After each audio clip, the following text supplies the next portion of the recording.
বার্ষিক ক্রীড়া প্রতিযোগিতা ও পুরস্কার বিতরণী অনুষ্ঠানে আমাদেরকে ধন্য করেছেন আজকে প্রধান অতিথি রামগঞ্জ উপজেলার সহকারী প্রাথমিক শিক্ষা অফিসার জনাব ফরিদ আহমদ স্যার, যিনি আসলে অনেক দূর থেকে অনেক ব্যস্ততার মধ্যেও আমাদের এই অনুষ্ঠানে এসে উপস্থিত হয়েছেন বলে আমরা আমাদের বিদ্যালয়ের পক্ষ থেকে, আমাদের এলাকাবাসীর পক্ষ থেকে স্যারের প্রতি কৃতজ্ঞতা জ্ঞাপন করছি। আমাদের এই অনুষ্ঠানে আজকে দুজন বিশেষ অতিথি ছিলেন, অনিবার্য কারণবশত ওনাদের ব্যস্ততার কারণে এই অনুষ্ঠানে থাকতে পারেন না, এই জন্য ওনারা দুঃখ প্রকাশ করেছেন।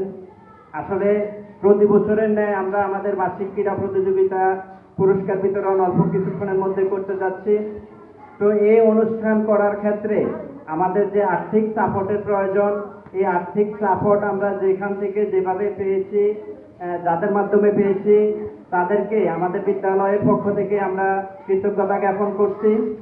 সাথে সাথে আপনারা যারা শিক্ষকবৃন্দ আমাদেরকে অক্লান্ত পরিশ্রমের মাধ্যমে সহযোগিতা করে